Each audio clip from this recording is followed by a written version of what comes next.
once more to WAINGAFAT Wednesday, where I tell you, what am I not giving a fuck about today?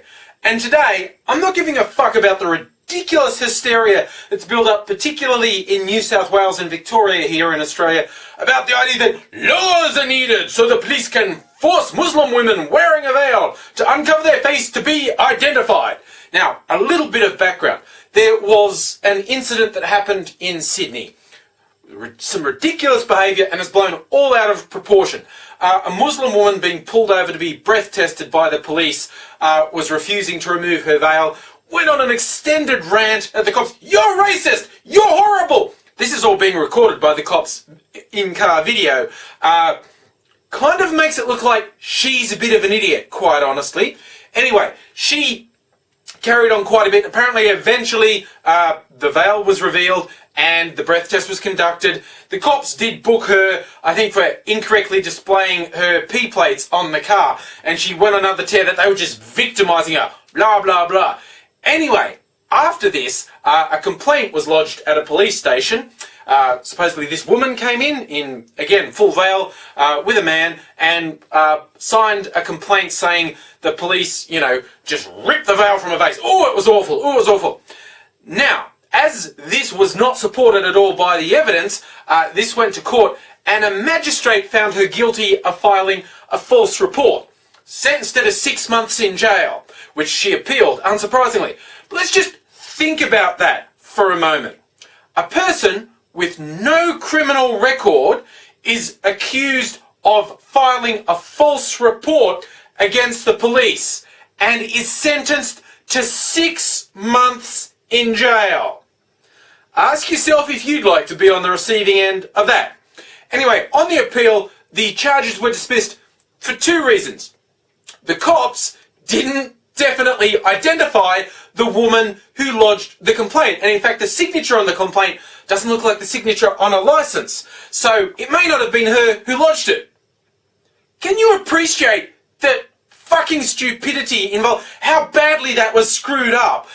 This whole thing was about the woman being identified, and they screwed it up by not identifying the person who made the complaint. And the magistrate went further to say, even if it was her, there's no conclusive evidence that the report filed was knowingly false. Because it was opinion, as opposed to, knowingly false. It's just ridiculous. Anyway, as a result of this cheap political bandwagoning, the Premier of New South Wales said, oh, new laws, police, let's give police the right to take people's veils or helmets, basically to make people reveal their face in any situation. Now, apparently, you don't have to be a rocket scientist to know the police could already do that in criminal matters.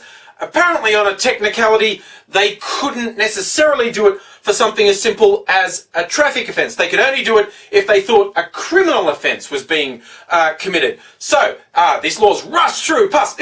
So, again, think about this. One incident involving one person results in laws being created. How fucking busy would the legal system be if new laws were created every time the police had a minor inconvenience? Anyway, it went in, and of course, the Muslim Council of New South Wales, in their outrage, stood up and said, yeah, okay, fair enough, no problem.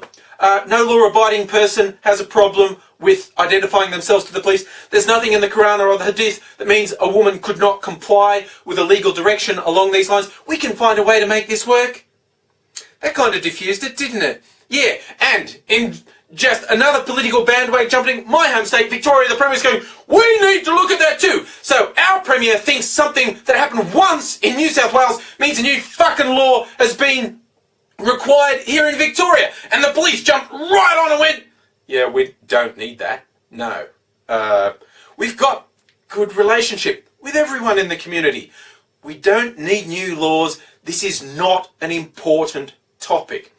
So, it's just a ridiculous clusterfuck out of all proportion with reality.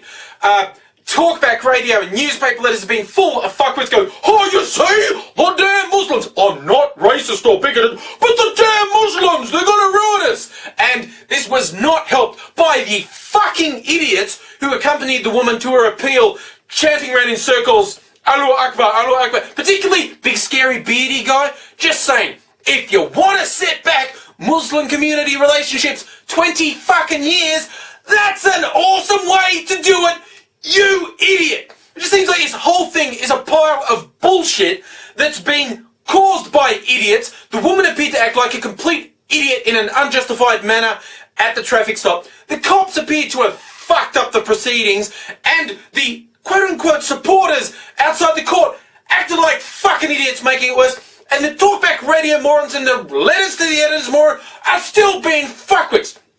Like I said, luckily we've got like the Islamic Council of New South Wales saying, not a big deal. We've got police in Victoria going, not a big deal. If only a few more people jump on the don't really give a fuck bandwagon, these idiots would not get so much airtime. And I mean idiots from all ends of this argument. Idiots who want to cry discrimination and bigotry when it doesn't exist, and idiots who want to be ignorant, bigoted fuckwits and then go, oh no, I'm not bigoted, I just want fucking laws about those fucking Muslims. You know what? It's ridiculous, it's meaningless, and if you are still worked up by it, I don't give a fuck about you.